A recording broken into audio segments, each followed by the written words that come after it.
You are looking at a physically pristine solar array. The glass is clean, the wiring is completely intact, yet this system has suddenly suffered a massive unexplained power loss. The culprit is often hiding inside the plastic junction box on the back of the panel. It is a small component called a bypass diode. A bypass diode is a one-way electrical valve that lets current flow around shaded or damaged solar cells. It protects the panel, but when it breaks, it silently drains your system voltage. Today, we will step through exactly how to safely test these diodes. By the end, you will know with absolute certainty if your diodes are working normally, if they have failed open, or if they have failed short. Before we start, you need the right tools. Grab a digital multimeter with both DC voltage and diode test modes. You will also need MC4 disconnect tools, safety gloves, and absolutely dry weather conditions. Learning this specific diagnostic test removes expensive guesswork. Identifying a faulty diode early allows you to isolate the problem and save your entire panel from permanent thermal damage. Step 1 is total isolation. You must completely disconnect your target panel from the charge controller, the battery bank, and any other panels wired in parallel. If the panel stays connected to the system, voltage can backfeed from your batteries. Backfeed occurs when power flows in reverse, from the battery back into the panel.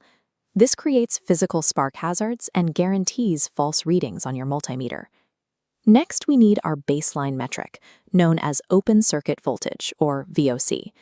VOC is the maximum voltage a panel produces when it is completely disconnected from any load. Look at the manufacturer's sticker on the back of your panel and locate this VOC number. Now place your isolated panel in direct sunlight. Set your multimeter to DC voltage and probe the disconnected MC4 leads to measure the panel's actual output. This diagram shows a standard solar panel's internal architecture. The cells divide into 3 equal zones, each protected by a parallel bypass diode. If one diode fails short, permanently stuck on, it bypasses its zone. Your total voltage instantly drops by 1/3. If you probe your leads and measure a precise 30 to 35% drop from your baseline VOC, you have strong empirical evidence of a diode failure. That specific mathematical drop is exactly what justifies opening the junction box. With the panel completely isolated and your initial voltage drop confirmed, carefully open the plastic junction box on the rear of the panel. Inside, you will see flat metal strips called bus bars. Bridging the gaps between these bus bars are small cylindrical components. These are the bypass diodes. To test them, we need a specific tool setting. Switch your multimeter away from DC voltage and turn the dial to the dedicated diode mode. This mode is marked by a triangle pointing at a vertical line. We will perform a forward bias test first. Place your red probe on the diode's positive side, called the anode, and your black probe on the negative side, called the cathode. This forces a tiny amount of test current through the component in its intended direction. Immediately after, you must test in reverse bias. Simply swap the positions of your red and black probes on that exact same diode to see if it successfully blocks current from flowing backward. The open junction box acts as an electrical logic gate. By forcing current through the component in both directions, the multimeter reveals the exact internal state of the hardware. Let's interpret your readings. A perfectly healthy diode operating in forward bias will restrict the current slightly. This results in a minor voltage drop on your screen, typically between 0.3 and 0.7 volts. When you test that healthy diode in reverse bias, it acts like a closed door. The screen should display OL. OL stands for open loop, meaning the diode is correctly blocking the current. The first critical failure state you might encounter is an open diode, also known as failed off.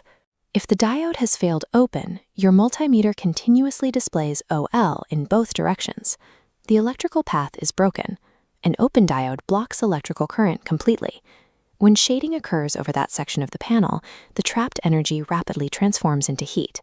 This creates a severe physical hotspot that will eventually melt the backing and destroy the panel entirely.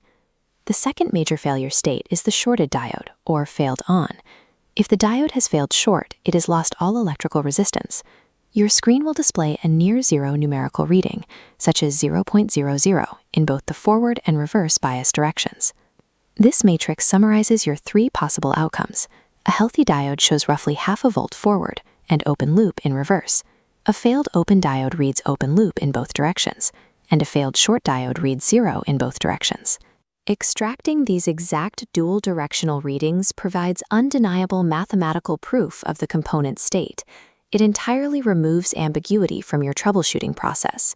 You now possess a definitive, evidence-based diagnosis of your solar panel's internal health. Your next steps depend on your specific hardware. If your junction box permits, you can physically desolder and replace the faulty diode. If the box is fully potted or sealed, you will need to replace the entire panel. Once you have repaired or replaced the unit, place the panel back under normal system load to verify that your power output has returned to your expected baseline. If you are testing your array right now, drop your specific open circuit voltage readings and system specifications in the comments below for community diagnostic assistance.